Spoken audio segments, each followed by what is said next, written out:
Good morning, students.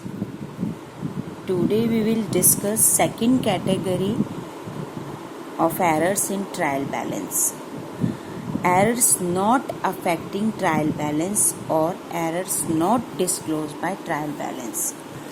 वो errors जो trial balance पे इफ़ेक्ट नहीं डालते, यानी हमारे लेज़र में या हमारे जर्नल में मिस्टेक्स हुई हैं, कुछ एरर्स हुई हैं, लेकिन वो एरर्स इस तरह के हैं कि जिसका हमारे ट्रायल बैलेंस की अर्थमेटिकल एक्यूरेसी पर कोई प्रभाव नहीं पड़ता।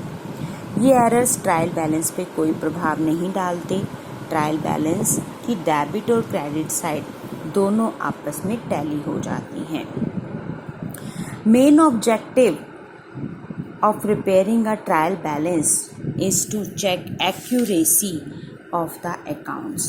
ट्रायल बैलेंस बनाने का मेन उद्देश्य है अपने अकाउंट्स की एक्यूरेसी को यानी शुद्धता को चेक करना।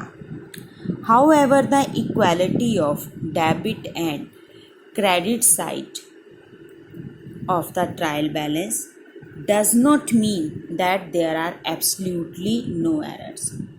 ट्रायल बैलेंस की डेबिट और क्रेडिट मैच होने का अर्थ यह नहीं कि अकाउंट्स की बुक्स में कोई मिस्टेक नहीं है।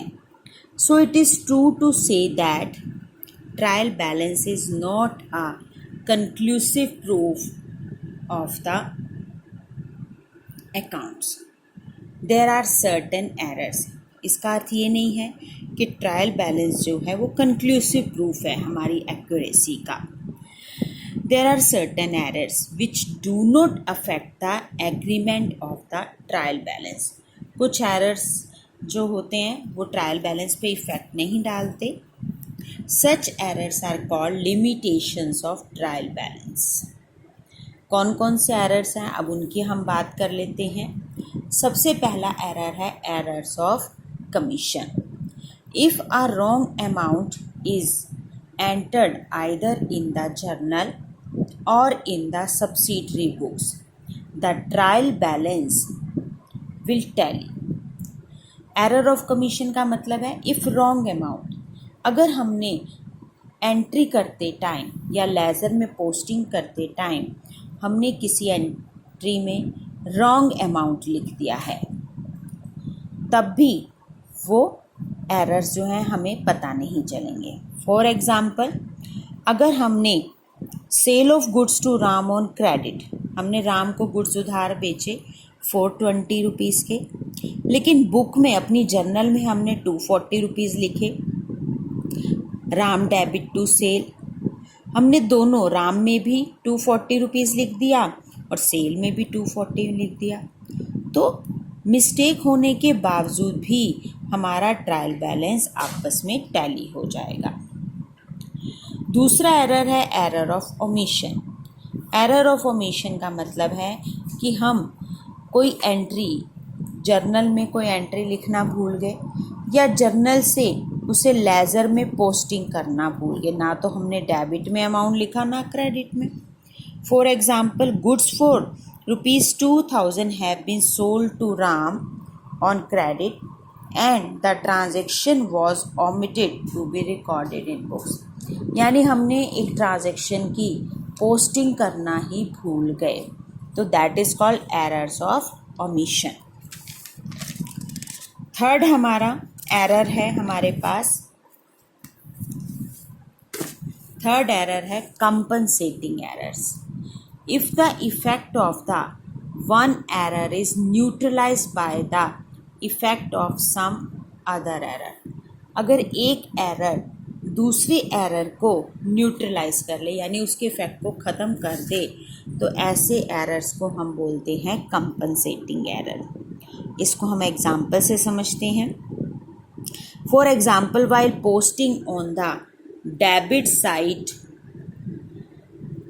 Of Anil's account ₹50 are posted instead of ₹500। हमने अनिल के अकाउंट में 500 रुपये लिखने थे, लेकिन 500 की जगह हमने 50 रुपीज़ लिख दिए। And while posting on the debit side of Sunil account, ₹500 are posted instead of 50. और सुनील अकाउंट में हमने 50 रुपीज़ की जगह 500 पोस्ट कर दिए। हमने सुनील के अकाउंट में 50 रुपीज़ की जगह 500 पोस्ट कर दी, यानी अनिल के अकाउंट में 500 की जगह 50 लिखे और सुनील के अकाउंट में 50 की जगह 500 लिखे।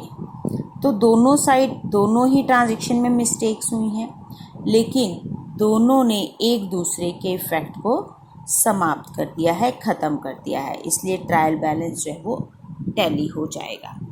इस तरह के एरर्स जो एक दूसरे को कंपनसेट कर देते, एक दूसरे की मिस्टेक को कंपनसेट करते हैं, that is called compensating errors. Fourth error है हमारा एरर्स ऑफ प्रिंसिपल।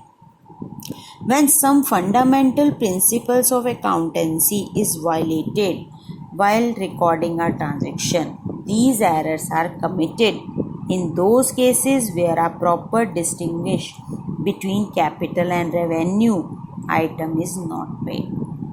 जब हम एंट्रीज करते टाइम फंडामेंटल प्रिंसिपल्स को नज़रअंदाज करके एंट्रीज करते हैं, तब भी कुछ एरर्स हो जाते हैं।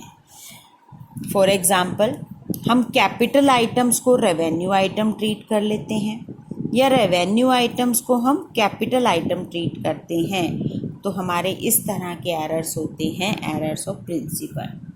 फॉर एग्ज़ाम्पल, हमने एक फ़र्नीचर परचेज़ किया और उसकी एंट्री करनी चाहिए थी furniture account debit to cash, लेकिन हमने फर्नीचर की जगह परचेज़ को डेबिट कर दिया। हमने एंट्री की purchase account debit to cash, यानी हमने प्रिंसिपल को अवॉइड किया।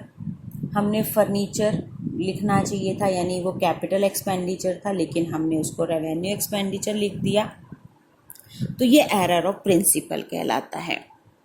कई बार ऐसे भी होता है कि हम रेवेन्यू एक्सपेंडिचर को कैपिटल एक्सपेंडिचर लिख रहे हैं। रिपेयर ऑफ बिल्डिंग को रिपेयर कराना, ये हमारा रेवेन्यू एक्सपेंडिचर है, एंट्री करनी चाहिए थी repair account debit to cash, लेकिन हमने इसको कैपिटल एक्सपेंडिचर मान लिया, हमने लिख दिया बिल्डिंग डेबिट टू कैश। तो यहाँ पे हमने रेवेन्यू एक्सपेंडिचर को कैपिटल एक्सपेंडिचर ट्रीट किया। इस तरह के एरर्स कहलाते हैं एरर ऑफ प्रिंसिपल। फिफ्थ हमारा और लास्ट एरर जो है, error of posting in wrong account. If while posting from the books of original entry posting is made to a wrong account. जब हम बुक्स ऑफ ओरिजिनल एंट्री यानी journal से transactions को post करते हैं अपनी लेज़र की बुक्स में, अलग अलग अकाउंट्स में, तो उस समय अगर हमने गलत अकाउंट में एंट्री पोस्ट कर दी, for example goods are sold to Ram on credit, हमने गुड्स बेचे थे राम को, तो एंट्री होगी राम डेबिट टू सेल, लेकिन हमने राम को डेबिट करने की बजाय शाम को डेबिट कर दिया, तो इस तरह रॉन्ग अकाउंट में हमने अमाउंट लिख दिया, तो हमारे ट्रायल बैलेंस इस कंडीशन में भी मैच हो जाएगा। तो ये हमारे 5 एरर्स थे जो ट्रायल बैलेंस को इफ़ेक्ट नहीं करते, ये हमारे वो एरर्स हैं जो ट्रायल बैलेंस को इफ़ेक्ट नहीं करते। तो आज का हमारा ये लेक्चर यहीं समाप्त होता है। नेक्स्ट वीडियो में, नेक्स्ट लेक्चर में हम ट्रायल बैलेंस बनाना सीखेंगे। Thank you and have a nice day.